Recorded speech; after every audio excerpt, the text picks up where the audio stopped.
أما بعد فأعوذ بالله من الشيطان الرجيم بسم الله الرحمن الرحيم وما قدر الله حق قدره والأرض جميعا قبضته يوم القيامة والسماوات مطويات بيمينه سبحانه وتعالى عما يشركون وقال النبي صلى الله عليه وسلم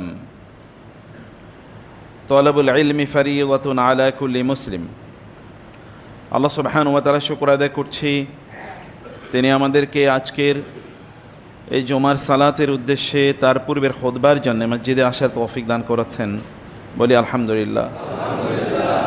রাসূলুল্লাহ সাল্লাল্লাহু আলাইহি ওয়াসাল্লামের উপর অগণিত দুরূদ এবং সালাম বর্ষিত হোক। আল্লাহুম্মা সাল্লি ওয়া সাল্লিম ওয়া বারিক আলা নবিকা মুহাম্মদ আল্লাহুম্মা সাল্লি আলাইহি আল্লাহুম্মা বারিক আলাইহি। সম্মানিত ভাইরা এবং বোনেরা, আল্লাহ তাআলার কাছে আমরা ফরিয়াদ জানাই, আল্লাহ সুবহানাহু ওয়া তাআলা বাংলাদেশের উপর যেই দুর্যোগ যাচ্ছে, এই দুর্যোগ থেকে গোটা জাতিকে আল্লাহ সুবহানাহু ওয়া তাআলা সুরক্ষা প্রদান করুন। যারা বিপদগ্রস্ত আল্লাহ তাআলা তাদেরকে দ্রুত বিপদ থেকে মুক্তি দান করুন এবং আল্লাহ তাআলা আমাদের সবাইকে নিরাপত্তা দান করুন। আল্লাহ তাআলা আমাদেরকে রিজিক দিয়ে ভরপুর করে দিন, আল্লাহুম্মা আমিন। সম্মানিত ভাইরা এবং বোনেরা, সত্যিকার অর্থে মানুষ আল্লাহ সুবহানাহু ওয়া তাআলাকে চেনে না এবং আল্লাহর প্রতি তাদের যে দায় আছে, দায়িত্ব আছে এবং আল্লাহর যে অধিকার আছে, এটা মানুষ প্রদান করে না, কারণ মানুষ বুঝে না। তো মানুষ আল্লাহ সুবহানাহু ওয়া তাআলাকে চেনেও না এবং মানুষ আল্লাহকে নিয়ে ভাবেও না, আল্লাহ সুবহানাহু ওয়া তাআলাকে নিয়ে মানুষ চিন্তাও করে না। রাসূলুল্লাহ সাল্লাল্লাহু আলাইহি ওয়াসাল্লাম বললেন, আল্লাহ তাআলা সর্বপ্রথম সৃষ্টি করেছেন কলম, অতঃপর কলমকে বললেন উক্তুব, লেখো। কলম বললেন মাযা আকতুব, আমি কি লিখব? আল্লাহ তাআলা বললেন মাকাদির খালকিন হাত্তা তাকুমা সা, কিয়ামত পর্যন্ত যত কিছু ঘটবে সব কিছু এখন লিখে নাও। কিয়ামত পর্যন্ত যা ঘটবে সব লিখে নাও। আচ্ছা, একবার চিন্তা করে দেখুন, বাংলাদেশে এই মুহূর্তে কি কি ঘটছে, এটা কি লেখা সম্ভব কারো পক্ষে? এই মুহূর্তে বাংলাদেশে কি ঘটছে? আচ্ছা, নারায়ণগঞ্জে এই মুহূর্তে কি কি ঘটতেছে, 1 মিনিটের কথা বলছি, এই 1 মিনিটে কোথায় কি কি ঘটছে, এটা কি লেখা সম্ভব? আপনার অন্তরে কি হচ্ছে, অমকরা রাস্তায় কি করছে, বাকিরা ব্যবসা বাণিজ্যে কী করছে, বাসায় লোকেরা কি করছে, ফ্যাক্টরিতে, অফিস আদালতে লোকেরা কি করছে, কিভাবে লেখা সম্ভব, কিভাবে মনে রাখা সম্ভব? কিন্তু আল্লাহ সুবহানাহু ওয়া তাআলা এই সব কিছু এভরি সেকেন্ডে, প্রত্যেকটা সেকেন্ডে কি ঘটবে না ঘটবে এগুলো সব লিখতে বলেছেন কাকে? কলমকে। কলম সব লিখলো। অতঃপর রাসূল সাল্লাল্লাহু আলাইহি ওয়াসাল্লাম বললেন জাফফাতিল কালামু ওয়া রুফিআতি as-সুহুফ, অথবা রুফিআতিল কালামু ওয়া জাফফাতিস সুহুফ, অর্থাৎ কলম তুলে নেওয়া হয়েছে এবং কি এই যে লিখেছে যেগুলো, এগুলো অলরেডি শুকিয়ে গেছে। অতএব কোনো কিছু আর পরিবর্তন হওয়ার মতো না। কিয়ামত পর্যন্ত যা ঘটবে সব যিনি জানেন, এমনকি প্রত্যেকটি মুহূর্তে কোথায় কি ঘটছে সব যিনি জানেন, কি তিনি কত মহান হতে পারেন বলেন তো? তাবারাকাসমু রব্বিকা যিল জালালি ওয়াল ইকরাম ফাতাআলা আল্লাহুল মালিকুল হক তাআলা আল্লাহু আম্মা ইউশরিকুন সুবহানাহু ওয়া তাআলা আম্মা ইউশরিকুন। আল্লাহ তাআলা বারবারই কোরআনে অবাক হয়ে বলছেন, এরা যে আমার সাথে শিরক করছে, তারা যে আমাকে আমার সত্যিকার যতটুকু মর্যাদা এতটুকু যে ওরা দিচ্ছে না, ওরা কি বুঝে না?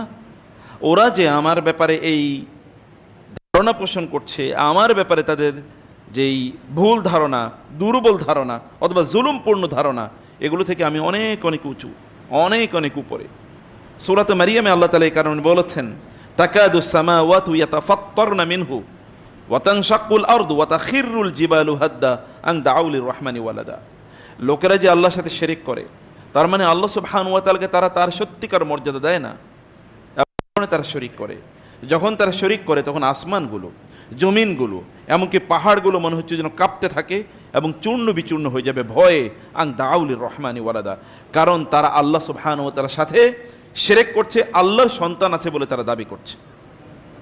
অথচ আল্লাহ সুবহানাহু ওয়া তাআলা কত মহান, আল্লাহ তাআলা কত মহান এবং আল্লাহ সুবহানাহু ওয়া তাআলা সব কিছুর সৃষ্টিকর্তা।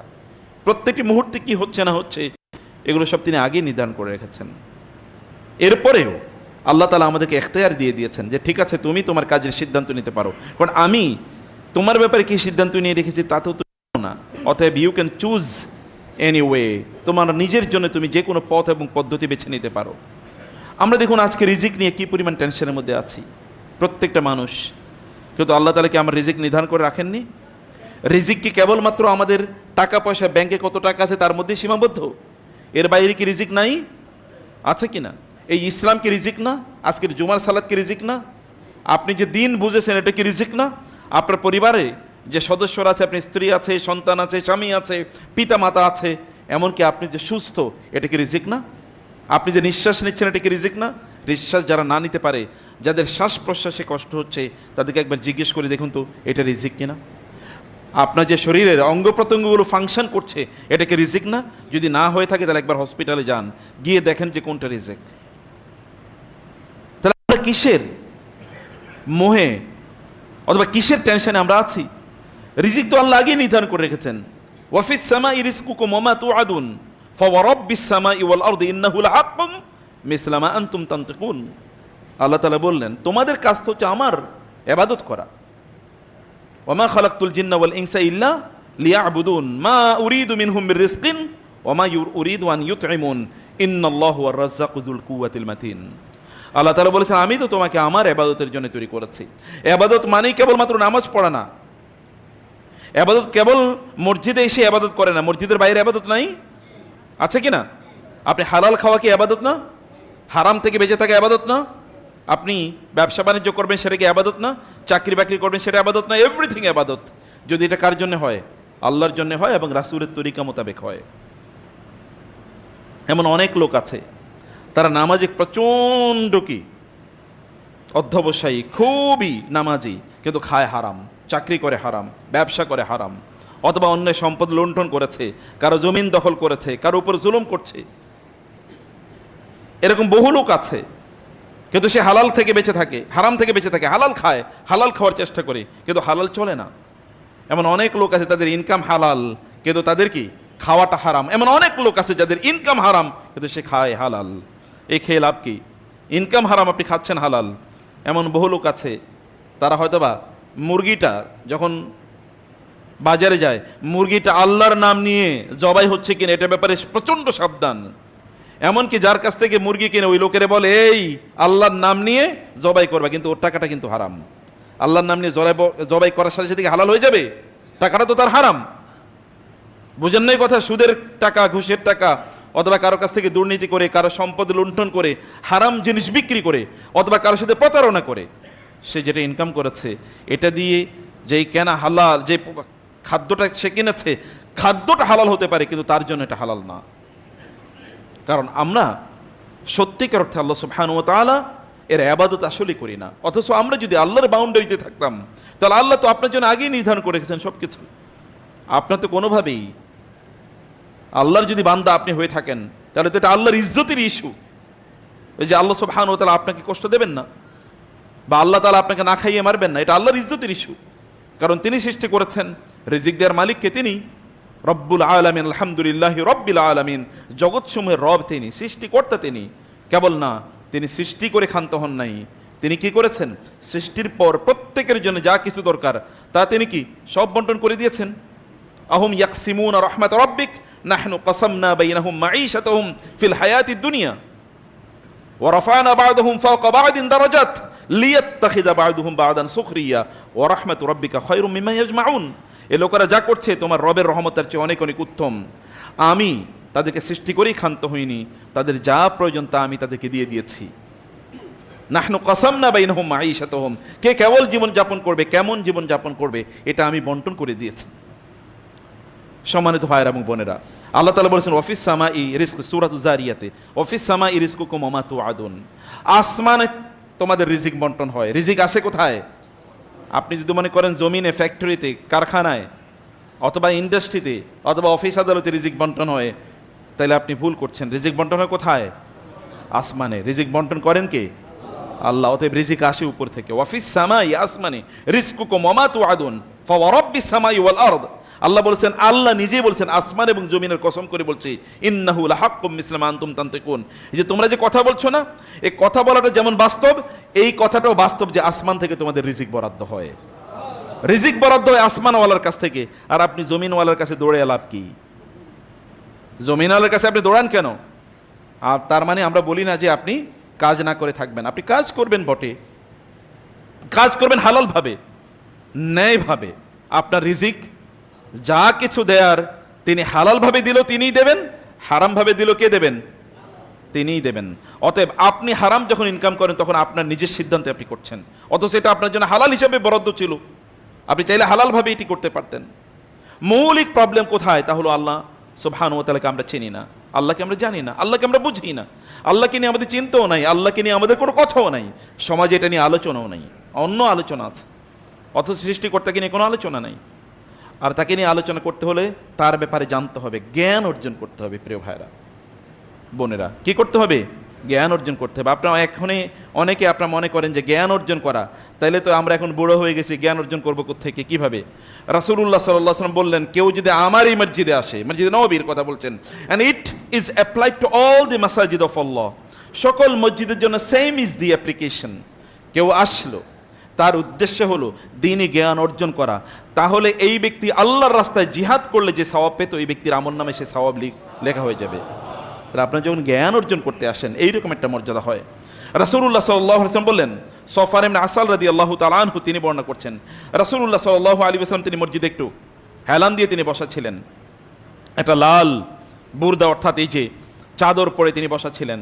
এর মধ্যে একজন আসলেন এবং বললেন, ইয়া রাসূলুল্লাহ, আমি আপনার কাছ থেকে জ্ঞান অর্জন করার জন্য এসেছি, আমি আপনার কাছে কি জ্ঞান অর্জন করার জন্য এসেছি। রাসূলুল্লাহ সাল্লাল্লাহু আলাইহি ওয়াসাল্লাম এই কথা শোনার সাথে সাথেই তিনি হেলান দেয়া থেকে তিনি একটু সোজা হয়ে বসলেন এবং তিনি বললেন, মারহাবাম বিতালিবিল ইলমি, যে জ্ঞান অর্জন করতে এসেছো তোমাকে স্বাগত জানাচ্ছি। রাসূলুল্লাহ সাল্লাল্লাহু আলাইহি ওয়াসাল্লাম কি করলেন? তাকে স্বাগত জানালেন এবং তিনি বললেন, যে জ্ঞান অর্জন করতে আসে আল্লাহ সুবহানাহু ওয়া তাআলার পক্ষ থেকে বরাদ্দকৃত নির্ধারিত ফেরেশতারা তাকে চারিদিক থেকে ঘিরে রাখে। এবং ঘিরে রাখা এরকম না, ফেরেশতারা তার উপর নাজিল হয় এবং এরকম ঘিরে থাকতে, কিন্তু ফেরেশতারা তো তার কাছাকাছি থাকতে চায়, ফলে এই ফেরেশতা একজনের উপর একজন, একজনের উপর একজন, একজনের উপর একজন, এভাবে ঘিরে থাকতে থাকতে থাকতে আসমানের প্রথম আসমান পর্যন্ত ফেরেশতাদের সারি উঠে যায় এই ব্যক্তিকে চারিদিকে ঘিরে রাখার জন্যে। জ্ঞান অর্জন করতে আসছে, আসমান পর্যন্ত কতটুকু, কয় মাইল বলেন তো? হ্যাঁ, আসমান পর্যন্ত কয় মাইল, কয় কিলোমিটার বলা যাবে? আছে কেউ বলতে পারবে? কারো পক্ষে বলা সম্ভব নো।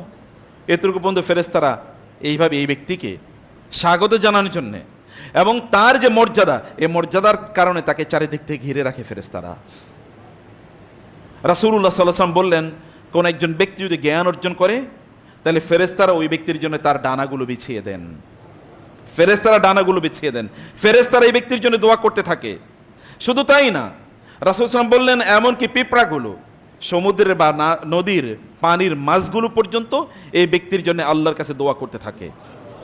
আমরা তো জ্ঞানের জাতি, আল্লাহ তাআলা আমাদেরকে জ্ঞানের জন্যে, জ্ঞানের মাধ্যমে সৃষ্টি করেছেন এবং জ্ঞান দিয়ে সৃষ্টি করেছেন। জ্ঞান অর্জন করতে আল্লাহ তাআলা আমাদেরকে নির্দেশ প্রদান করেছেন। যেই জাতির সর্বপ্রথম শব্দ ছিল ইকরা, নবীজি সাল্লাল্লাহু আলাইহি ওয়াসাল্লাম তিনি হেরা গুহাতে ইয়াতাহান্নাসু, তিনি সেখানে ভাবছিলেন, চিন্তা করছিলেন, ইবাদত করছিলেন মহান আল্লাহ সুবহানাহু ওয়া তাআলার, তার ব্যাপারে জানতে, তার ব্যাপারে বুঝতে, তাকে নিয়ে সমাজে অসঙ্গতি আছে এগুলো নিয়ে তিনি ভাবছিলেন।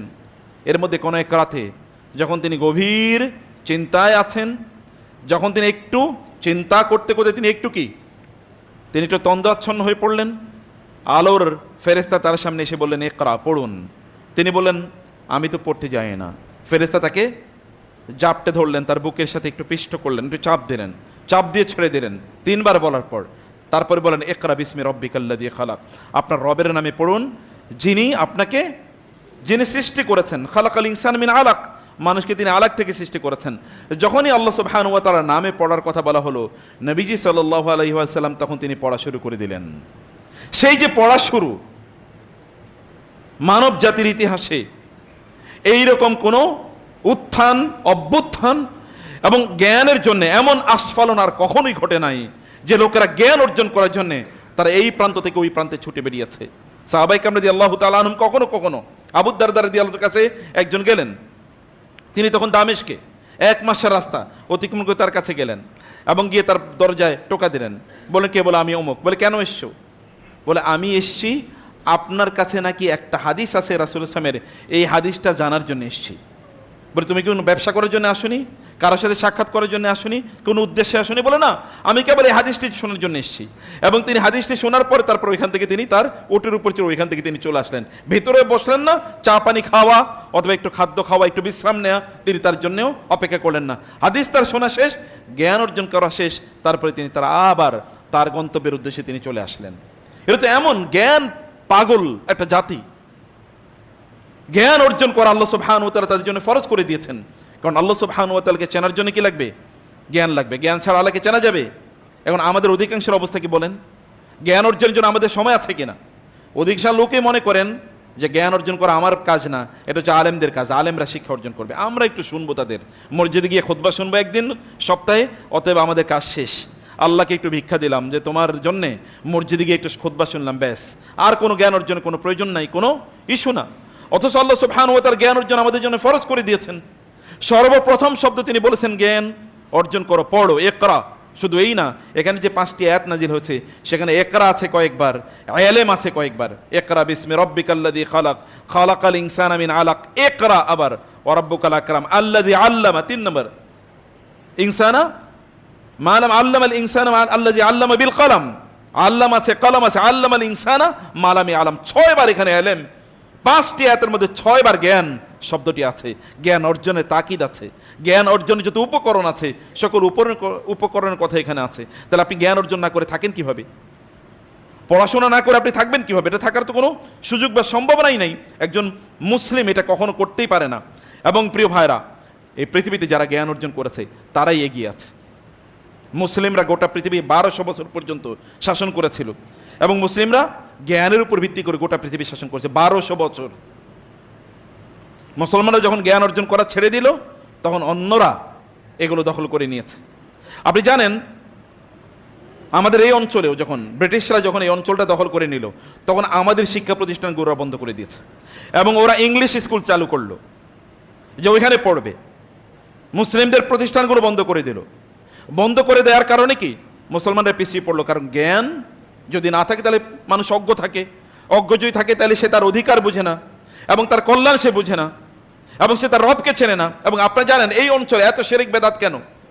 একটাই কারণ, তা হলো ব্রিটিশরা এসে অথবা এই বেনিয়ারা এসে যখন এখানকার শিক্ষা মাধ্যমগুলো সব বন্ধ করে দিয়েছে তখন লোকেরা ওই হিন্দুদের কাছ থেকে তাদের মন্দির অথবা ইত্যাদিতে গিয়ে তারা তাদের মতো করে তারা চলতো এবং এখানকার মানুষের নাম পর্যন্ত ছিল, অনেকের নাম পর্যন্ত ছিল শ্রী আওলাদ হোসেন। আমি দেখেছি।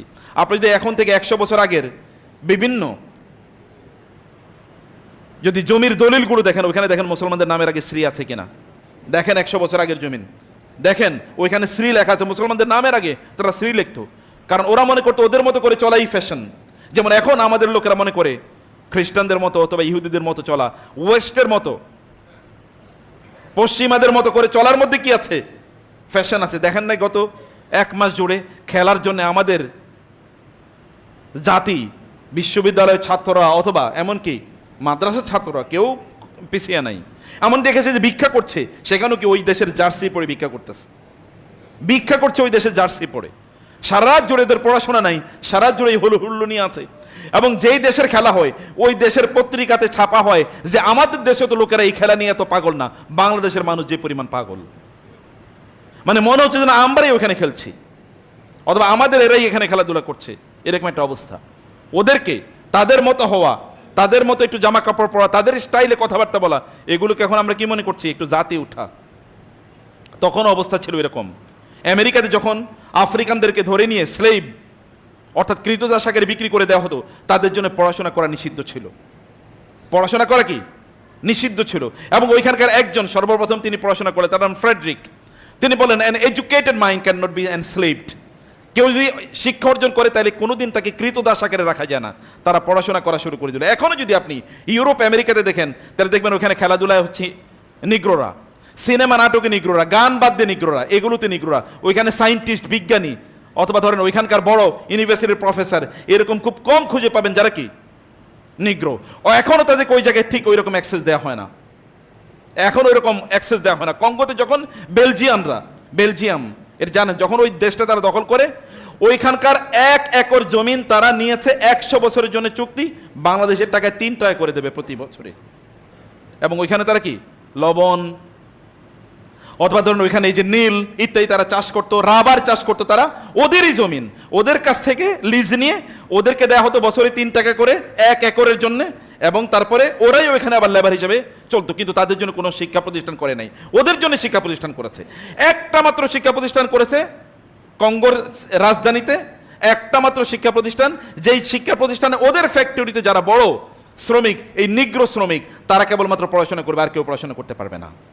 কারণ তারা জানে যদি কোনো জাতি পড়াশোনা করে তাহলে তাদেরকে দমিয়ে রাখা যায় না। এখন আপনি বলেন সারা পৃথিবীতে পড়াশোনায় যদি আপনি শিক্ষা ব্যবস্থার দিকে তাকান, তাহলে দেখবেন অধিকাংশ বড় বড় বিশ্ববিদ্যালয়গুলো, অধিকাংশ বড় বড় কলেজ ইউনিভার্সিটি, এগুলো সব ওদের। এমনকি আমাদের বিশ্ববিদ্যালয়ের ছাত্ররা যে সকল বই পড়ে, আপনি যদি জানেন, এগুলো জানা দরকার আপনাদের, এই বইগুলো ওদের লেখা। যারা ইঞ্জিনিয়ারিং যারা পড়ে তাদের বই লেখা, অধিকাংশ বই লেখা ইহুদি, খ্রিস্টান অথবা কি অন্য অমুসলিমদের বা নাস্তিকদের, কোনো মুসলমানের বই লেখা নাই। কারণ মুসলমানরা এখান থেকে সব উইথড্র করেছে তাদের নিজেদেরকে, পড়াশোনা নাই। আপনি যাই পড়েন না কেন, বিজ্ঞানের এমনকি বিজনেসের যারা এই যে এখানে বিবিএ এমবিএতে পড়ে, জিজ্ঞেস করে দেখেন কয়টা বই আছে মুসলমানরা লিখেছে, নাই একটা। অথচ মুসলমানরা সারা পৃথিবী ইউনিভার্সিটিতে গিয়ে দেখেন কয়টা বই মুসলমানদের লেখা, নাই, খুঁজেই পাবেন না আপনি। আমরা এখন আপনি বলবেন আমরা ওরা পড়ি না, কিন্তু আমরা কোরআন পড়ি। আপনারা এখানে কয়জন হাত তুলে বলতে পারবেন কোরআনের অনুবাদ পারেন? কয়জন হাত তুলে, যদি আমি বলি হাত তোলেন তো, তাহলে কয়জন বলতে পারবেন যে কোরআনের? আমি বললাম তাহলে আপনি ওগুলো বলছেন কেন? আমি দ্বীনের কথাই বলি, দ্বীনি নলেজের কথা। আপনারা বলেন কয়জন যে আমি পুরো কোরআনের অনুবাদ জানি, অথবা পুরো কোরআনের অনুবাদ আমি পড়েছি, এরকম কয়জন হাত তুলে বলেন? যদি বলেন যে আমি কোরআনের তাফসির একবার পড়েছি, কয়জন বলতে পারবেন হাত তুলে? বলেন যে আমি তাওহীদের উপর, আকীদার উপর 2টা বই পড়েছি, 1টা বই পড়েছি। অধিকাংশ লোক তো কেবল ইউটিউবে লেকচার শুনে তারা মুসলমান হয়েছে, অথবা কেবল খুতবা শুনে, এর বাইরে কিছু না। 2-4 জন লেকচার শুনে, তাও ওই শেখের ওই বক্তার বক্তব্য ছাড়া আর কোনোটাই শুনবে না, একজনে শুধু শুনবে বা 2 জনের শুনবে। এর বাইরে তো নলেজ, জ্ঞান অর্জন করবো কোত্থেকে আমরা? বা জ্ঞান আমাদের আসে কই? কয়টা বই আপনারা বলেন বাজারে এখন সবচেয়ে বড় দিনই কি বই আছে বাজারে, কয়জন জানেন? কিন্তু আপনারা দেখবেন মুসলিম রে আমাদেরই, আপনি তখন বাসা করার জন্য, বাড়ি করার জন্য, আপনার জায়গা কেনার জন্য, ফ্যাক্টরি বড় করার জন্য, এগুলোর জন্য আমাদের পয়সার অভাব নাই। বাসায় গিয়ে দেখবেন আপনি তার বাসায় বিভিন্ন ফার্নিচারের অভাব নাই, কিন্তু কোনো দিনই বই নাই, পড়াশোনা নাই। পড়াশোনা আপনি করবেন না, পড়াশোনা না করার জন্য আমরা সিদ্ধান্ত নিয়েছি। অথচ আল্লাহ সুবহানাহু ওয়া তাআলা পড়াশোনা করা আমাদের জন্য ফরজ করে দিয়েছেন। আচ্ছা, যেই জাতির সৃষ্টি হয়েছে পড়াশোনার মাধ্যমে, সেই জাতি পড়াশোনা ছাড়া থাকে কিভাবে? আপনি জানেন মানব জাতির সৃষ্টি, আল্লাহ সুবহানাহু ওয়া তাআলা আদমকে সৃষ্টি করলেন। সৃষ্টি করার আগে ফেরেশতাদেরকে বললেন ইন্নী জাইলুন ফিল আরদি খলিফা, আমি জমিনে খলিফা বানাতে যাচ্ছি। ফেরেশতারা বলেন আতাজালু ফিহা মান ইউফসিদু ফিহা ওয়া ইয়াসফিকুদ দিমা, আপনি কি সেখানে এমন কাউকে বানাবেন যারা আগের মতো ওইখানে রক্তপাত করবে এবং সেখানে ফাসাদ, বিপর্যয় তৈরি করবে? কারণ জিনরা এর আগে একই কাজ করেছে। আল্লাহ তাআলা বলেন ইন্নী আ'লামু মা লা তা'লামুন, আমি যা জানি তোমরা তা জানো না। ওয়া আল্লামা আদম আল আসমাআ কুল্লাহা, আল্লাহ তাআলা এবার আদম আলাইহিস সালামকে নলেজ দিলেন, জ্ঞান দিলেন, সবকিছুর জ্ঞান। এরপরে তিনি ওই সব জিনিসগুলো ফেরেশতাদের সামনে উপস্থাপন করে বলেন মানে এগুলোর নাম বলো, আম্বিউনি বি আসমাই হাউলা ইন কুনতুম সাদিকিন। ঠিক আছে, তোমরা বলো তো এই জিনিসগুলোর নাম কি, মানে এগুলোর ব্যাপারে আমাকে বলো। ক্বালু লা ইলমা লানা ইল্লা মা আল্লামতানা, তারা বলেন আল্লাহ আমি তো কিছুই জানি না, আমরা আপনি যা জানাইছেন তার বাইরে কিছুই আমরা জানি না। ইন্নাকা আনতাল আলিমুল হাকিম। ক্বালা ইয়া আদম আম্বিউহুম বি আসমাইহিম ফালাম্মা আম্বাহুম বি আসমাইহিম ক্বালা আলাম আকুল লাকুম ইন্নী আ'লামু গায়বাস সামাওয়াতি ওয়াল আরদ ওয়া আ'লামু মা তুবদুনা ওয়া মা কুনতুম তাকতুমুন। আল্লাহ সুবহানাহু ওয়া তাআলা বললেন আমি আদমকে বললাম সব কিছুর নাম বলে দাও। আদম যখন সব কিছুর নাম বলে দিলেন, তখন আমি ফেরেশতাদেরকে বললাম আমি কি তোমাদেরকে বলি নাই আমি যা জানি তোমরা তা জানো না? আমি কি বলি নাই? এরপরে আল্লাহ তাআলা ফেরেশতাদেরকে বললেন আদমের জন্য সিজদা দাও। মর্যাদা বুঝাইছে কি দিয়ে বলেন? কি দিয়ে বুঝিয়েছে মর্যাদা? ফেরেশতাদের উপর আদমের মর্যাদা আলাইহিস সালাম কি দিয়ে বুঝিয়েছেন আল্লাহ তাআলা? গোটা আলোচনাটাই কোটার কোরআনে সব জায়গায় সূরা বাকারাতে শুরু হয়েছে আলোচনা দিয়ে। যদি আমাদের সৃষ্টির ইতিহাসের মূলে থাকে জ্ঞান, তাহলে আপনারা পড়াশোনা না করে থাকবেন কোত্থেকে? আপনারা বলবেন আমরা কোরআন পড়ি না, হাদিস কয়টা বই পড়েছেন বলেন? কয়টা হাদিস পড়েছেন বলেন? 2-4 জন বলতে পারেন যে হ্যাঁ আমি পড়েছি, কিন্তু অধিকাংশের অবস্থা কি? এ তো মুসলিম উম্মাহ, যার জন্য জ্ঞান অর্জন করা ফরজ ছিল। বলবেন না আমি জানি, কি জ্ঞান অর্জন করেছেন বলেন? আল্লাহর ব্যাপারে আপনার দাঁড়িয়ে যদি আপনাদেরকে বলা হয় 10 মিনিট আল্লাহর ব্যাপারে বলেন তো, 10 মিনিট বলে 9 মিনিটে আপনার ভুল বলবেন অথবা আমতা আমতা করবেন, কারণ আমরা আল্লাহর ব্যাপারে জানি না। আল্লাহ সে কথা আগেই বলে দিয়েছেন এই লোকেরা আমার ব্যাপারে জানবে না, এবং এ কারণে তারা আমার উপর জুলুম করে, কারণ তারা আমাকে তো চেনে না, তারা আমার জানে না, তারা আমার মাহাত্ম্য, আমার শক্তি, আমার মর্যাদা তারা বুঝে না। অথচ আল্লাহ বলেছেন ফা'লাম আন্নাহু লা ইলাহা ইল্লাল্লাহ, তোমাকে জানতে হবে যে আল্লাহ এক, তিনি ছাড়া কোনো মাবুদ নাই, এটা তোমাকে জানতে হবে। এটা জানলেই কেবলমাত্র আপনি ফিল করবেন, তাইলে আপনার আনুগত্য বাড়বে।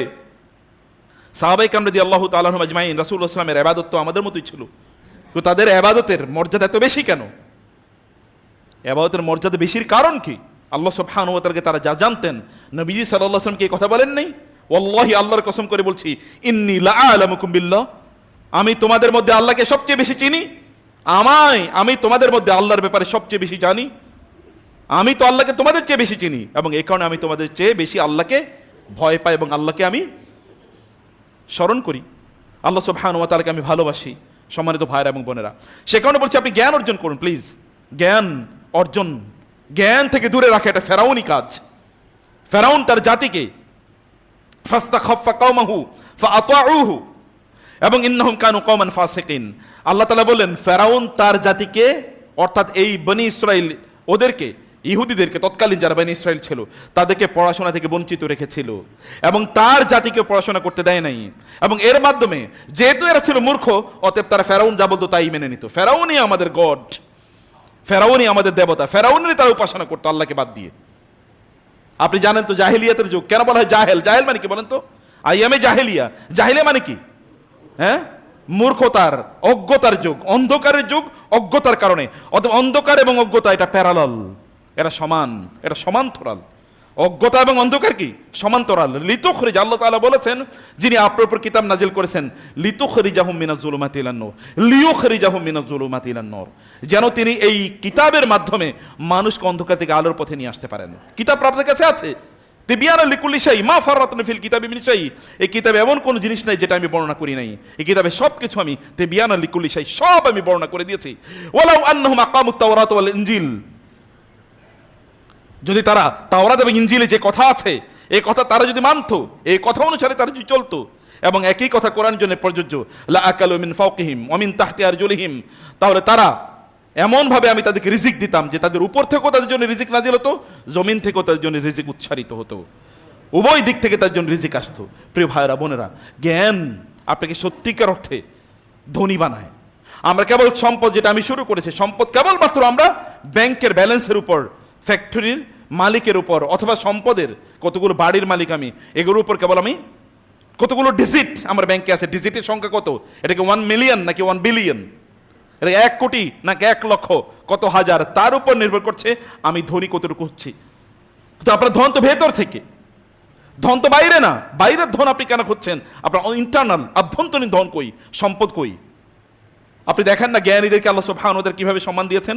আল্লাহ সুবহানাহু ওয়া তাআলা তার রাসূলকে পাঠিয়েছেন মানুষের, তাদের যেই শেকল ছিল তাদের গলায়, এই শেকল থেকে মুক্ত করার জন্য। আল্লাহ তাআলা বলেছেন আল্লাযীনা ইয়াত্তাবিউনা আর-রাসূলা নাবিয়্যাল উম্মিয়াল্লাযী ইয়াজিদুনাহু মাকতুবান ইনদাহুম ফিত তাওরাতি ওয়াল ইনজিল ইয়া'মুরুহুম বিল মা'রুফ ওয়া ইয়ানহাহুম আনিল মুনকার ওয়া ইউহিল্লু লাহুমুত তাইয়্যিবাত ওয়া ইউহাররিমু আলাইহিমুল খাবাইস ওয়া ইয়াদউ আনহুম ইসরাহুম ওয়াল আগলাল আল্লাতী কানাত আলাইহিম। মানুষের গলায় যে বেড়ি ছিল সেটা হচ্ছে জাহেলিয়াতের বেড়ি, সেটা হচ্ছে মূর্খতার বেড়ি। এই মূর্খতার বেড়ি বা বন্ধন বা শেকল থেকে মানুষকে মুক্ত করার জন্য আল্লাহ তাআলা তার রাসূলকে পাঠিয়েছেন, এবং তিনি এসে মানুষের কাছে প্রচার করেছেন কি, কোরআনের দিকে তাকিয়ে দেখেন, কমপক্ষে 4টা আয়াতে আল্লাহ তাআলা তার রাসূলের মিশন কি এটা বলে দিয়েছেন।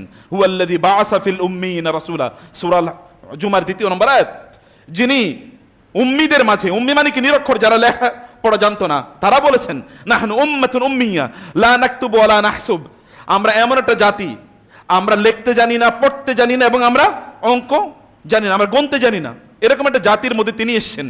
এবং আসার পরে কি হয়েছে, গোটা মানব জাতির শিক্ষকে পরিণত হয়েছেন ওই মূর্খ জাতি। রাসূলুল্লাহ সাল্লাল্লাহু আলাইহি ওয়াসাল্লাম যারা ছিল মূর্খ, আল্লাহ বলেছেন আল উম্মিয়িন, আল্লাহ বলেছেন নাকি উম্মি, নিরক্ষর, তারা লিখতে জানতো না, পড়তে জানতো না। এই সকলের মাঝে আল্লাহ সুবহানাহু ওয়া তাআলা রাসূলকে পাঠালেন, এবং এই জাতি গোটা মানব জাতির শিক্ষকে পরিণত হয়েছে। একজন আবু বকরের মতো শিক্ষক আপনি গোটা পৃথিবীতে খোঁজেন তো, একজন ওমরের মতো শিক্ষক গোটা পৃথিবী খুঁজে আপনি পাবেন রাদিয়াল্লাহু তাআলা আনহুম আজমাইন। একজন মুআয ইবনে জাবালের মতো, একজন আব্দুল্লাহ ইবনে আব্বাসের মতো রাদিয়াল্লাহু তাআলা আনহুম আজমাইন। ছোট্ট আব্দুল্লাহ ইবনে আব্বাস, রাসূলুল্লাহ সাল্লাল্লাহু আলাইহি ওয়াসাল্লাম তার জন্য দোয়া করলেন, আল্লাহুম্মা ফাক্কিহু ফিদ্দিন ওয়া আল্লিমহু তাউইল।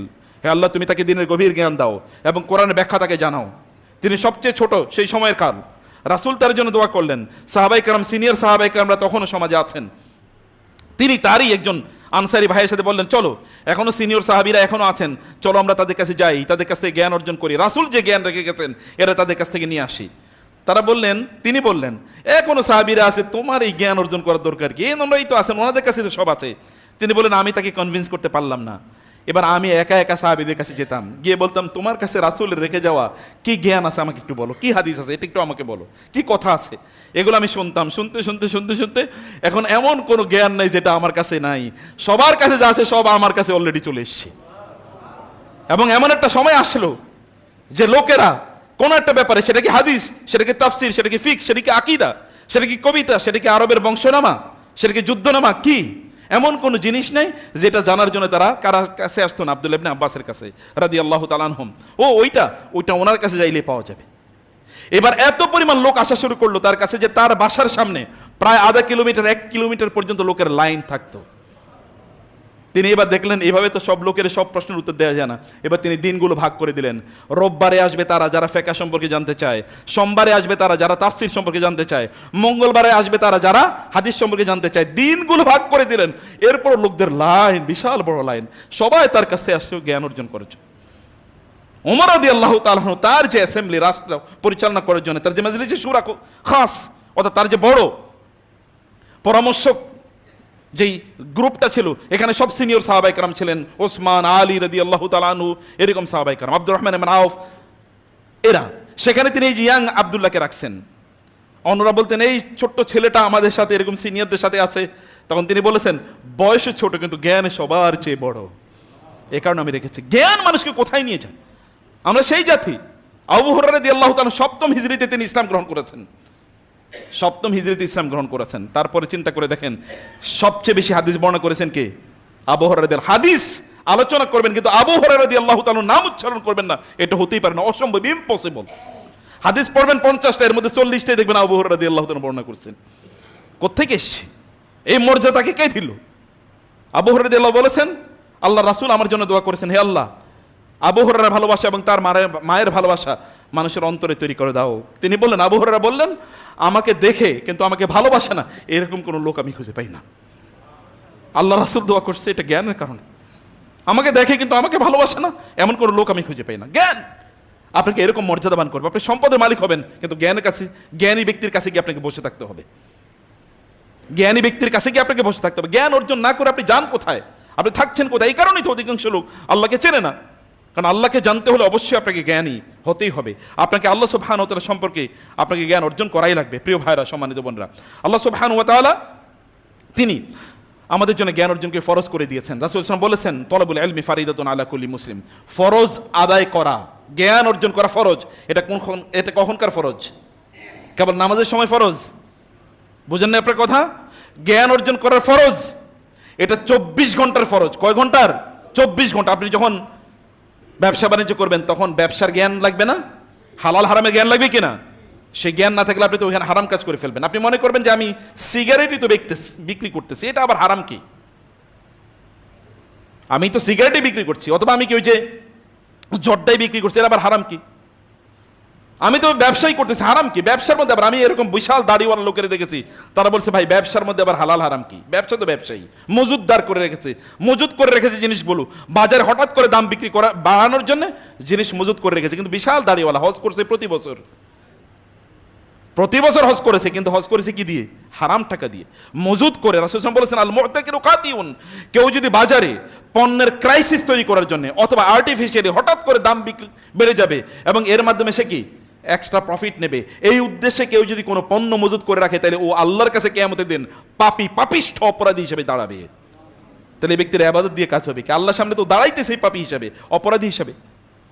আপনাকে যদি জানেন, তাইলে কেবলমাত্র আপনি এগুলো থেকে এই যে অপরাধের প্রবণতা, সেই প্রবণতা থেকে আপনারা দূরে থাকতে পারবেন। প্রিয় ভাইরা, রাসূলুল্লাহ সাল্লাল্লাহু আলাইহি ওয়াসাল্লাম যারা জ্ঞান অর্জন করে তাদেরকে আল্লাহ তাআলা, আল্লাহ রাসূল তার স্পেশাল ওসিয়ত প্রাপ্ত বলে তিনি ঘোষণা করেছেন। রাসূলুল্লাহ সাল্লাল্লাহু আলাইহি ওয়াসাল্লাম তিনি বলেছেন, সায়াতিকুম আকওয়ামুন ইয়াতলুবুনাল ইলমা ফাইদা রাআইতুমুহু ফাকুলু মারহাবান বিওসিয়্যাতি রাসূলিল্লাহ। যারা দ্বীনি জ্ঞান অর্জন করে তাদেরকে সম্মান জানানোর জন্য আল্লাহর রাসূল আমাদেরকে স্পেশালি নির্দেশ প্রদান করেছেন। বুঝেন না? এখন তো কেউ যদি পড়াশোনা করে তাহলে তাদেরকে আমরা নিচু চোখে দেখি, আরে পড়ে, এর পড়িয়া কি হবে, তুমি এইটা করো সেটা করো। পড়াশোনাকে এখন আবার আমরা বানিয়েছি কি আমাদের আয় ইনকামের ঢাল। ও পড়েছে, এখন একটা চাকরি করতেই হবে। তুমি পড়াশোনা করলে চাকরি করলে না, তাহলে জীবনটা শেষ করে দিলা। পড়া কি কেবল চাকরি করার জন্যে? বুঝেন নাই? পড়াশোনা কিসের জন্যে? পড়াশোনা তো ব্যক্তি তার নিজকে উন্নয়ন করার জন্য, তার রবকে চেনার জন্যে দুনিয়াতে। তার জন্য কোনটা হালাল, কোনটা হারাম, কোনটা কল্যাণকর, কোনটা অকল্যাণকর, কোনটা ন্যায়, কোনটা অন্যায়, কোনটা ভালো, কোনটা মন্দ, এটা বুঝার জন্য তাকে জ্ঞান অর্জন করা লাগবে। জ্ঞান অর্জন কেবলমাত্র আয় ইনকামের পদ্ধতি বানানো, এটা আল্লাহ রাসূল বলেছেন ফান্নারু আন্নার। কেউ যদি যেই জ্ঞানের মাধ্যমে আল্লাহকে সন্তুষ্ট করার কথা, সেই জ্ঞান যদি কে অর্জন করে কেবলমাত্র দুনিয়ার জন্য, তাহলে ওর জন্য একমাত্র ঠিকানা হলো জাহান্নাম। ফান্নারু আন্নার। অতএব আপনি কেবল সুন্দর একটা খুতবা দেওয়ার জন্য পড়লেন, মাহফিলে গিয়ে কথা বলবেন এই কারণে কি একটা লেকচার মুখস্থ করলেন, অথবা বিভিন্ন জায়গায় একটা দার্স দেবেন এই কারণে আপনি পড়াশোনা করলেন, এই উদ্দেশ্যে যদি করায় কেউ, তাহলে আন্নারু আন্নার। আল্লাহ রাসূল বলেছেন জাহান্নাম জাহান্নাম। জ্ঞান অর্জন করবে কার জন্য? কেবল আল্লাহর জন্য। আল্লাহ সন্তুষ্টি, আল্লাহকে চেনা, আল্লাহকে বুঝা, আল্লাহকে জানা। ভালো করে খেয়াল করুন, আপনি যদি আল্লাহকে চেনেন, আপনি যদি আল্লাহওয়ালা হয়ে যান, তাহলে আল্লাহ সুবহানাহু ওয়া তাআলা আপনার বন্ধু হয়ে যান। আল্লাহ যদি আপনার বন্ধু হন, তাহলে আপনার টেনশন কোথায়? আল্লাহু ওয়ালিয়্যুল্লাযীনা আমানু ইখরিজুহুম মিনাজ যুলুমাতি ইলান নূর ইন্নাল্লাযীনা ক্বালু রাব্বুনা আল্লাহু সুম্মা ইসতাকামু তাতানাজ্জালু আলাইহিমুল মালায়েকাতু আল্লা তাখাফু ওয়া লা তাহজানু ওয়া আবশিরু বিল জান্নাতিল্লাতী কুনতুম তুআদুন। কোন ব্যক্তি যদি একবার বলে আল্লাহ আমার রব, এবং এর উপর সে যদি স্থির থাকে, কারণ সে আল্লাহকে চিনেছে, তাহলে আল্লাহ সুবহানাহু ওয়া তাআলা তার জন্য স্পেশাল ফেরেশতা নাজিল করে দেবেন। একজন দুইজন না, একজন দুইজন না, হাজার হাজার না, কত পাঠাবেন এটা কেবল আল্লাহ জানেন, আর কেউ জানে না। আল্লাহ তাখাফু, ফেরেশতারা তাকে প্রত্যেক মুহূর্তে এসে বলে লা তাখাফু ওয়া লা তাহজানু, কোনো টেনশন নাই, কোনো ভয় নাই, আমরা তোমাদের সাথে আছি। নাহনু আউলিয়াউকুম ফিল হায়াতিদ দুনিয়া, আমরা দুনিয়ায় তোমার বন্ধু। ফেরেশতারা যদি দুনিয়ায় বন্ধু হয়, তাহলে কি হতে পারে? বদরের যুদ্ধ দেখেছে। বদরের যুদ্ধে মুসলমানরা মাত্র সংখ্যায় কয়জন, আর ওরা সংখ্যায় কতজন? কমপক্ষে 3 গুণ বেশি, ওদের অস্ত্র শস্ত্র বেশি। আল্লাহ রাসূল আল্লাহর কাছে দোয়া করলেন, আল্লাহ আল্লাহুম্মা আনজিজনি মা ওয়া'আদতানি, হে আল্লাহ আপনি আমাকে যে ওয়াদা দিয়েছেন সেই ওয়াদা পূর্ণ করুন। আজকে সেই পূর্ণ করার দিন এসেছে। এবং তিনি বললেন, আল্লাহ আমার এই ছোট্ট বাহিনীকে আপনি রক্ষা করুন, কারণ এই বাহিনী যদি আজকে ধ্বংস হয়ে যায়, তাহলে আপনার ইবাদত করার মতো লোক থাকবে না। তিনি কাঁদছেন, এর মধ্যে ফেরেশতা জিবরিল আসলেন এবং বললেন, ইয়া রাসূলুল্লাহ আপনার দোয়া আল্লাহ কবুল করে নিয়েছেন, এবং আল্লাহ সুবহানাহু ওয়া তাআলা এই সুসংবাদ নিয়ে আমাকে পাঠিয়েছেন যে আপনাকে যুদ্ধের ময়দানে আল্লাহ তাআলা 1000, 3000, 5000 স্পেশাল ফেরেশতা দিয়ে সাহায্য করবেন। যুদ্ধের ময়দানে দেখছেন, যুদ্ধের ময়দানে ফেরেশতা দিয়ে সাহায্য করে। এবং সাহাবায়ে কেরামরা বললেন, আমরা কোন একটা লোকের দেখতেছি যে ও পালাচ্ছে, কেন পালাচ্ছে? শত্রু, কাফের, মুশরিক, কুরাইশরা পালাচ্ছে, কি কারণে পালাচ্ছে বুঝতে পারছি না। হঠাৎ করে দেখলাম তার কল্লাটা তার দেহ থেকে আলাদা হয়ে গেছে, কে যে আঘাত করলো তাও জানি না। রাসূলকে প্রশ্ন করলাম কে করেছে, বলে এটা ফেরেশতা করেছে। কে করেছে? ফেরেশতা করেছে। যখন ইয়েকে ধরে নিয়ে আসা হলো, আব্বাস রাদিয়াল্লাহু তাআলা রাসূলের সামনে চাচা, বদরের যুদ্ধে তাকে যখন বন্দি করে নিয়ে আসা হলো, তখন তাকে বন্দি করে নিয়েছেন লিকলিকে একজন লোক। সাহাবায়ে কেরামরা তো এমনিই তো দুর্বল, কারণ এদের টাকা পয়সা তো কম, এমনিই দুর্বল। লিকলিকে একজন লোক তাকে ধরে নিয়ে এসছে। আব্বাস রাদিয়াল্লাহু তাআলা রাসূলকে বললেন, ইয়া রাসূলুল্লাহ আল্লাহর কসম করে বলছি এই লোক আমার ধরে নেই, এই লোক আমার ধরে নেই। রাসূল তখন ওই সাহাবী বললেন, ইয়া রাসূলুল্লাহ আমি তাকে ধরছি, আমি তাকে ধরে নিয়ে এসেছি। রাসূল বললেন, চুপ থাকো, তুমি ধরো নাই, তোমাকে একজন ফেরেশতা সাহায্য করছে তাকে ধরার জন্য। কারণ আব্বাস রাদিয়াল্লাহু তাআলাকে ধরার মতো এই লোকের কথা না, কারণ ইনি আব্বাস যদি তাকে এমনি একটু আঘাত করে, তাহলে এই লোক বাতাসের সাথে উড়ে যাওয়ার কথা। তাকে সাহায্য করেছে ফেরেশতারা। তাতানাজ্জালু আলাইহিমুল মালায়েকা আল্লা তাখাফু ওয়া লা তাহজানু ওয়া আবশিরু বিল জান্নাহ, তুমি জান্নাতের সুসংবাদ নাও। দুনিয়াতে আপনি জান্নাতের সুসংবাদ পান যদি আপনি আল্লাহকে চেনেন, যদি আপনি আল্লাহকে আপনার বন্ধু বানাতে পারেন। আল্লাহকে বন্ধু বানাবেন কি হবে? আমরা তো শয়তানের বন্ধু বানাই কি কুল পাই না। 24 ঘন্টা তো শয়তানের রাজত্ব আমরা কায়েম করে রাখছি, শয়তানকেই আমরা আমাদের বন্ধু বানিয়ে রাখছি, কারণ আল্লাহ সম্পর্কে আমাদের জানা নাই। আবার বলছি, ফাবি আইয়ি আলাই রাব্বিকুমা তুকাযিবান, আল্লাহ বারবার বলেন এই কথা, দেখেন না কোরআনে সূরা রহমানে, তোমরা আল্লাহর কোন নিয়ামতকে অস্বীকার করবে? এখন কোন নিয়ামতের কথা আপনি স্বীকার করেন? বলেন কোন নিয়ামতের কথা স্বীকার করেন? আজকে সকালবেলা যখন আপনি ঘুম থেকে উঠেছেন, তখন আপনি বলেছেন আলহামদুলিল্লাহ আল্লাযী আহইয়ানা বা'দা মা আতানা ওয়া ইলাইহিন নুশুর। আল্লাহুম্মা ইন্নী আসবাহতু, হে আল্লাহ আমি তোমার, এই যে এরকম অসংখ্য প্রশংসা। আল্লাহুম্মা মা আসবাহা বি মিন নি'মাতিন আও বিআহাদিন মিন খালকিকা মিনকা ওয়াহদাকা লা শারীকা লাক ফালাকাল হামদু ওয়া লাকাশ শুকর। এই কথা কে বলবে? হে আল্লাহ, মা আসবাহা বি মিন নি'মাতিন আও বিআহাদিন মিন খালকিক, হে আল্লাহ আমার অথবা আপনার সৃষ্টির উপর যত নেয়ামত আছে সকল নেয়ামত কেবল আপনার পক্ষ থেকে এসেছে। লা শারীকা লাক, আপনার সাথে কোনো শিরিক নাই। ফালাকাল হামদু ওয়া লাকাশ শুকর, অতএব সকল প্রশংসা আপনার এবং সকল কৃতজ্ঞতা কেবল আপনারই আদায় করি। একজন মানুষ কখনই কথা বলে, আপনার কয়জনের কথা বলেছেন আজকে বলেন সকালে ঘুম থেকে উঠে, অথচ আপনার নবীজি একদিন ওই কথা বলেন নাই, একদিনও না। এটা জীবনে 23 বছরের জীবনে কোনোদিন এই কথা বলেন নাই, কোনোদিন এই কথা তিনি মিস করেন নাই। কিন্তু আপনাকে বলেন কয়জন করেছেন এটা? কারণ আমরা আল্লাহ রাসূলের মতো করে আমরা আল্লাহ সুবহানাহু ওয়া তাআলাকে চিনি না। তাআল্লাম ফালাইসাল মারউ ইউলাদু আলিমা ওয়ালাইসা আখু ইলমিন কামান হুয়া জাহিলু। হে ভাইয়েরা বোনেরা, জ্ঞান অর্জন করেন, পড়েন প্লিজ। পড়ার কোনো বয়স নাই, জানুন প্লিজ, জানার কোনো বয়স নাই। কারণ আপনি যখন জ্ঞান অর্জন করেন, রাসূলুল্লাহ সাল্লাল্লাহু আলাইহি ওয়াসাল্লাম বলেছেন, কোন ব্যক্তি যখন জ্ঞান অর্জনের পথে চলে তখন সে মূলত জান্নাতের পথে চলল। আপনি যে এখানে হাঁটা শুরু করলেন না জ্ঞান অর্জনের জন্য, এই রাস্তার ওই পাশে কি আছে?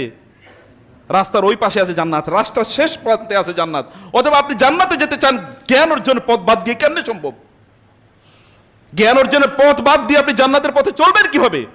কিভাবে সম্ভব এটা? মান সালাকা তরিকান ইয়ালতামিসু ফিহি ইলমান সাহহালাল্লাহু লাহু বিহি তরিকান ইলাল জান্নাহ। কেউ যদি জ্ঞান অর্জনের পথে চলে, আল্লাহ তাআলা এই জ্ঞান অর্জনের পথে চলার কারণে জান্নাতে চলাটা তার জন্য সহজ করে দেবেন। জান্নাতে আল্লাহ সুবহানাহু ওয়া তাআলা তার জন্য যাওয়াটাকে আল্লাহ সুবহানাহু ওয়া তাআলা সহজ করে দেবেন। আপনি জানেন হিংসা করা হারাম, কিন্তু জ্ঞানী ব্যক্তিকে হিংসা করা যায়। ঈর্ষা করা হারাম, জ্ঞানী ব্যক্তিকে ঈর্ষা করা যায়। হে আল্লাহ, তুমি তাকে যেমন জ্ঞান দিয়েছো, তুমি আমাকে এরকম জ্ঞান দান করো। এটা করা যায়, কারণ হচ্ছে জ্ঞান আপনাকে আলোকিত করবেই, জ্ঞান আপনাকে মানুষ বানাবেই। অধিকাংশ লোকই মানুষের চেহারায় অমানুষ, বন জঙ্গলের প্রাণীগুলোর চেয়ে খারাপ। কারণ একটাই, কারণ হচ্ছে মূলত তার জ্ঞান নাই। জ্ঞান, দিনই জ্ঞান নাই। যে জ্ঞানের মাধ্যমে সে আল্লাহ সুবহানাহু ওয়া তাআলাকে চিনবে, সে জ্ঞান নাই। আলী রাদিয়াল্লাহু আনহু বলেছেন, তুমি মিয়া সম্পদের পেছনে ঘুরো, সম্পদের পাহারা দিয়ে তোমার থাকা লাগে, কখনো কখনো সম্পদ পাহারা দিতে গিয়ে তোমার জীবন যাবে, কিন্তু তুমি জ্ঞান অর্জন করো না, অথচ জ্ঞান তোমার পাহারা দেওয়ার কথা ছিল। দেখো না সম্পদশালীরা জ্ঞানীদের পিছনে গিয়ে বসে থাকে, দেখো না? তুমি যে জ্ঞানীদের জ্ঞান বাদ দিয়ে যে সম্পদের পেছনে ঘুরছো, সম্পদ যদি কেউ অর্জন করে তার জ্ঞান নাও থাকতে পারে, কিন্তু জ্ঞান যদি কারো থাকে তাহলে সম্পদ তার থাকবেই থাকবে। আল্লাহ সুবহানাহু ওয়া তাআলা বলেছেন, আল্লাহ রাসূল বলেছেন, আদ-দুনিয়া লি আরবাআতু আনাফারিন, দুনিয়ার মালিক 4 ধরনের লোক। এক ধরনের লোক যার জ্ঞান আছে এবং সম্পদ আছে, এটা হচ্ছে বেস্ট পোস্টেড, বেস্ট পজিটেড, সবচেয়ে উত্তম জায়গায় তারা আছে, সবচেয়ে সম্মানজনক জায়গায় আছে। ভাই, সম্পদ মানে কি? সম্পদ মানে কি কেবল টাকা পয়সা? আপনার অন্তর কি সম্পদ না? আপনি একটা সুস্থ অন্তরের মালিক। এটা কি সম্পদ না? আপনি একটা কৃতজ্ঞ অন্তরের মালিক। আল্লাহ সুবহানাহু ওয়া তাআলার কাছে রাসূল সাল্লাল্লাহু আলাইহি ওয়াসাল্লাম প্রতিদিনই নামাজের পরে তিনি দোয়া করতেন, এবং তিনি মুআয ইবনে জাবালকে বলেছেন, তুমি বলো, আল্লাহুম্মা আইন্নি আলা যিকরিকা ওয়া শুকরিকা ওয়া হুসনি ইবাদাতিক, আল্লাহুম্মা ইন্নী আসআলুকা ইলমান নাফিআ ওয়া কালবান খাশিআ ওয়া লিসানান যাকিরা ওয়া আমালান মুতাকাব্বালা। দেখেন না, আল্লাহ রাসূল বলেছেন, হে আল্লাহ তুমি আমাকে একটা লিসানান যাকিরা দাও, এমন একটা জিহ্বা দাও যে জিহ্বা কেবল তোমার স্মরণ করবে, ওয়া কালবান খাশিআ, এমন একটা অন্তর যে অন্তর তোমার জন্য বিগলিত হবে, তোমার কাছে আত্মসমর্পণ করবে, এমন একটা অন্তর আমাকে দাও। এই অন্তরের মালিক হওয়া কি চারটেখানে কথা? এটা নবী রাসূলদের ইল্লা আতাল্লাহু ইল্লা মান আতাল্লাহ বিকলবিন সালিম। আল্লাহ তাআলার কাছে এইরকম অন্তর নিয়ে না গেলে কোনো উপায় নাই। আল্লাহ বলেছেন, ইল্লা মান আতাল্লাহ বিকলবিন সালিম, কলবে সালিম নিয়ে আমার কাছে আসতে হবে, আদারওয়াইজ আইসো না, আদারওয়াইজ আইসো না, তাহলে বিপদ আছে। কলবে সালিম কেমনে অর্জিত হবে? কলবে সালিম অর্জিত হলে কেবলমাত্র আল্লাহ সম্পর্কে আপনাকে জানতে হবে, আল্লাহ সম্পর্কে আপনাকে পড়তে হবে। রাসূলুল্লাহ সাল্লাল্লাহু আলাইহি ওয়াসাল্লাম সে কথা তিনি বলেছেন যে জ্ঞান, তিনি বলেছেন, আল্লাহ তাআলা বলেন, কুল হাল ইয়াস্তাবিল্লাযিনা ইয়ালামুন ওয়াল্লাযিনা লা ইয়ালামুন, তুমি বলো তো, আল্লাহ বলছেন আপনি বলে দিন, যারা জানে এবং তারা জানে না তারা এক সমান না। কে বলছে? আল্লাহ বলছে। তাহলে আপনি এক সমান কেমনে মনে করতেছেন? আল্লাহ বলছেন এক সমান না, যিনি সবকিছুর মালিক, যিনি সবকিছু নির্ধারণ করবেন। জান্নাত এবং জাহান্নাম যার সিদ্ধান্তে হবে, সফলতা এবং ব্যর্থতা যার সিদ্ধান্তে হবে, তিনি বলছেন, হাল ইয়াস্তাবিল্লাযিনা ইয়ালামুন ওয়াল্লাযিনা লা ইয়ালামুন, যারা জানে এবং যারা জানে না তারা কি এক সমান? আমাদেরকে প্রিয় ভাইরা, কেবল এতক্ষণ যে বলছি পড়া, অতএব এখন থেকে হুমায়ুন আহমেদের উপন্যাস পড়া শুরু করে দেবেন, অথবা ইন্ডিয়ান সিনেমা দেখা, এটাও তো জ্ঞান নাকি? ইন্ডিয়ান সিনেমা দেখা শুরু করে দেবেন, জ্ঞান অর্জন তো করবেন নাকি? আল্লাহ রাসূল আল্লাহর কাছে দোয়া করতেন, হে আল্লাহ তুমি আমাকে ইলমে নাফে, আমাকে উপকারী জ্ঞান দাও, যে জ্ঞানটা কি উপকার। এবং তিনি আল্লাহর কাছে দোয়া করতেন, হে আল্লাহ তুমি আমাকে এমন জ্ঞান দিও না, মিন ইলমিন লা ইয়ানফা, যেই জ্ঞান কোনো উপকার দেবে না, এমন জ্ঞান তুমি আমাকে দিও না। রাসূলুল্লাহ সাল্লাল্লাহু আলাইহি ওয়াসাল্লাম বলেছেন, কোন একজন মানুষ যদি মারা যায় তাহলে তার আমলের দরজা বন্ধ হয়ে যায়, কিন্তু ইলমের দরজাটা কি তখনও খোলা থাকে? ইলমের দরজা কখন খোলা থাকে প্রিয় ভাইরা? আপনারা দেখেন তো, এখন থেকে 1000, 1200, 1500 বছর আগে, 1000, 1200, 1300, 1400 বছর আগে যারা মারা গেছেন, এরকম ধনীদের তালিকা আপনি খুঁজে পাবেন না, একজনেরও না। কিন্তু এরকম আল্লাহওয়ালা জ্ঞানীদের তালিকা আছে না? ইমাম বুখারী কবে মারা গেছে? ইমাম মুসলিম কবে মারা গেছে? ইমাম আবু হানিফা কবে মারা গেছে? ইমাম শাফি কবে মারা গেছে? ইমাম আহমদ ইবনে হাম্বল, যায়েদ ইবনে সাবিত, এই সময় কারা, এরা কবে মারা গেছে? রাদিয়াল্লাহু তাআলা আনহুম আজমাইন রাহমাতুল্লাহি আলাইহিম, এরা কবে মারা গেছে? কিন্তু লোকেরা কি তাদের নাম জানে না? এবং প্রত্যেকের নাম বলার পর তারপরে রাহিমাহুল্লাহ বলে, রাহমাতুল্লাহি আলাইহি বলে, রাদিয়াল্লাহু আনহু বলে। কারণ তারা জ্ঞানের কারণে তার এই জায়গায় গিয়েছে। লোকেরা কিয়ামত পর্যন্ত তাদের জন্য দোয়া করবেই করবে। তারা এখনো জীবিত আছে বইয়ের পাতায় মানুষের দোয়ায়। কিন্তু কতজন ধনী মানুষের তালিকা, আমি বলছি না যে আপনাদের ধনের বিরুদ্ধে, সম্পদের বিরুদ্ধে আমি বলছি না, সম্পদের মালিক আপনারা হবেন, কিন্তু সেটাকে একমাত্র প্রায়োরিটি আপনারা দেবেন না। আপনি তো জ্ঞান অর্জন করেন, সম্পদের মালিক আপনি হবেনই। জ্ঞান অর্জন তো আপনি 24 ঘন্টা করছেন না, কিন্তু জ্ঞান অর্জনকে আপনি বাদ দিয়ে তারপর ওটা করছেন কেন? আপনি এমন হন, আপনি একজন আবু বকর হতে পারেন না রাদিয়াল্লাহু, একজন উসমান হতে পারেন রাদিয়াল্লাহু তাআলা আনহু, একজন সাদ ইবনে আবি ওয়াক্কাস হতে পারেন রাদিয়াল্লাহু তাআলা আনহু, একজন খাদিজাতুল কুবরা হতে পারেন রাদিয়াল্লাহু তাআলা আনহা, যিনি একাধারে জ্ঞানের মালিক, সম্পদের মালিক। একজন সুলাইমান আলাইহিস সালাম কেন হবেন না আপনারা? একজন যুলকারনাইন কেন আপনারা হবেন না? গোটা পৃথিবী শাসন তারা চষে বেরিয়েছে। ইয়াসআলুনাকা আন যিলকারনাইন কুল সাআতলু আলাইকুম মিনহু যিকরা ইন্না মাক্কান্না লাহু ফিল আরদি ওয়া আতাইনাহু মিন কুল্লি শাইইন সাবাবা ফাআতবা সাবাবা। আমি তাকে জমিনের মালিক বানিয়ে দিয়েছি, সুলাইমানকে, যুলকারনাইনকে, এবং দুনিয়ার এই প্রান্ত থেকে সে ওই প্রান্তে চষে বেরিয়েছে। আপনারা কেন এমন হবেন না? আপনারা তো তাদেরই বংশধর। আপনাদের একদিকে জ্ঞান লাগবে এবং অন্যদিকে সম্পদ লাগবে, কিন্তু জ্ঞান ফার্স্ট, এরপর আপনাদের সম্পদ আসবে। কিন্তু ওইটাকে আগে 1 নম্বর বানাবেন না, তাইলে এর মধ্যে আপনি ঢুকে যাবেন, এখান থেকে আর বের হতে পারবেন না। আমি সর্বশেষ আপনাদেরকে যে কথাটি বলে আপনাদের শেষ করতে চাই প্রিয় ভাইরা, আপনার কাছে বলুন, হে আল্লাহ উপকারী জ্ঞান দাও। এটা আল্লাহ সুবহানাহু কাছে বলুন। মানুষ মারা গেলেই উপকারী জ্ঞানই কেবলমাত্র তার আমল নামায় গিয়ে এগুলো সেখানেই কেবলমাত্র ইয়ে হবে। রাসূলুল্লাহ সাল্লাল্লাহু আলাইহি ওয়াসাল্লাম বলেছেন, আমি যে জ্ঞান নিয়ে এসেছি, এই জ্ঞান যারা ধারণ করে এরা 3 শ্রেণীর লোক। আমি যে জ্ঞান রেখে গিয়েছি, জ্ঞানের ব্যাপারে মানুষের আচরণ 3 রকমের হয়। আসমান থেকে বৃষ্টির মতো, আসমান থেকে যখন বৃষ্টি আসে তখন কিছু কিছু জমিন আছে, ওই বৃষ্টির পানিটা গ্রহণ করার পর ওইখানে বিভিন্ন ফসল উৎপাদন করে, এবং ফসলগুলো কেবল মানুষই খায় এরকম না, প্রাণীগুলোর ফসলও, প্রাণীগুলোর উৎপাদনও, সেখানে ঘাস হয়, তৃণলতা হয়, প্রাণীগুলোও খায় বাঁচে, আসমানের আগত বৃষ্টি। আর কিছু কিছু মাটি আছে, এই মাটিগুলো কি, এখানে কোনো ফসল, যেমন একটা পুকুর, এখানে কোনো ফসল উৎপাদন হয় না, অথবা একটা নদী, অথবা ধরেন একটা খাল, এখানে পানিটা আটকে থাকে, মানুষ এই পানি নিয়ে তারপরে তারা উৎপাদন করে, তারা নিজেরা খায় এবং তাদের গবাদি পশুগুলোকে খাওয়ায়। এটা 2 নম্বর মাটি। 3 নম্বর মাটি হচ্ছে একেবারে প্লেন, শক্ত, পানিও এখানে আটকায় না, কোনো ফসল এখানে উৎপাদন হয় না। এখন আপনি কোনটা হতে চান? আপনারা কোনটা হতে চান? আল্লাহর রাসূল তিনি উদাহরণ দিচ্ছেন যে আমি যে জ্ঞান রেখে গেলাম, এই জ্ঞানের সাথে মানুষের আচরণ হবে আসমান থেকে বৃষ্টির মতো। বৃষ্টি যেমন ভাবে মানুষকে কল্যাণ দেয়, রাসূলের জ্ঞানও এরকম মানুষকে কল্যাণ প্রদান করে। কিন্তু রাসূলের জ্ঞান, বৃষ্টি, এখন আপনি দেখেন মাটিগুলো, এর আচরণ বৃষ্টির সাথে কেমন। কিছু কিছু মাটি বৃষ্টি থেকে নিয়ে নিজে উপকৃত হয়, অন্যকে উপকার দেয়। রাসূলের জ্ঞান, আপনি কমপক্ষে আপনি নিজে নিন, নিজে উপকৃত হন, অন্যদিকে উপকার করেন, অথবা কমপক্ষে নিজে নেন, আপনি কম উপকৃত হলে অন্যরা যেন আপনার মাধ্যমে উপকৃত হয়, যেন অন্য, আপনি যেন বলতে পারেন, ভাই এটা হালাল, এটা হারাম, এটা কল্যাণ করে, এটা অকল্যাণ কর, এটা ভালো, এটা মন্দ, এটা ঠিক, এটা ঠিক না, এটা সত্য, এটা মিথ্যা, এটা যেন আপনি বলতে পারেন। এই বলার জন্য আপনাকে জ্ঞান অর্জন করতে হবে। আল্লাহ তাআলা তার রাসূলকে কেবল একটা জিনিস বেশি আল্লাহর কাছে চাওয়ার জন্য বলেছেন, ওয়াকুর রব্বি জিদনি ইলমা, হে আল্লাহ তুমি আমার জ্ঞান বাড়িয়ে দাও। আর কোনো কিছু বাড়ানোর কথা বলেন নাই, আমার জ্ঞান তুমি বাড়িয়ে দাও। আল্লাহর কাছে রাসূল সাল্লাল্লাহু আলাইহি ওয়াসাল্লাম এর কাছে আল্লাহ তাআলা আল্লাহর কাছে রাসূল সাল্লাল্লাহু আলাইহি ওয়াসাল্লাম ঠিক এটাই চেয়েছেন। রাসূলুল্লাহ সাল্লাল্লাহু আলাইহি ওয়াসাল্লাম বলেছেন, আল্লাহ সুবহানাহু ওয়া তাআলা যাদেরকে জ্ঞান দেন, আল্লাহ সুবহানাহু ওয়া তাআলা তাদেরকে, আল্লাহ বলেছেন, ইউতিল হিকমাতা মান ইয়াশা ওয়া মান ইউতাল হিকমাতা ফাকাদ উতিয়া খায়রান কাসীরা। যাকে আল্লাহ তাআলা জ্ঞান দিয়েছেন তাকে আল্লাহ তাআলা এত পরিমাণ মর্যাদা দিয়েছেন, কল্যাণ দিয়েছেন, যে কল্যাণ কোনো তুলনা নাই। আল্লাহ যদি তার কল্যাণ চান তাহলে তাকে জ্ঞান প্রদান করেন। প্রিয় ভাইরা, আল্লাহ সুবহানাহু ওয়া তাআলা আমাদের কল্যাণ চান কিনা এটা আমাদেরকে বুঝতে হবে, যে জ্ঞানের ক্ষেত্রে আমাদের আচরণটা কি। জ্ঞানের ক্ষেত্রে আমাদের আচরণটা কি। মহান আল্লাহ সুবহানাহু ওয়া তাআলা আমরা যেন সত্যিকার অর্থে জ্ঞান অর্জন করতে পারি, আল্লাহ তাআলা সেই তৌফিক দান করুন। এমন কোন নবী রাসূল নাই যাকে আল্লাহ জ্ঞান দিয়ে পাঠান না, জ্ঞান ফার্স্ট।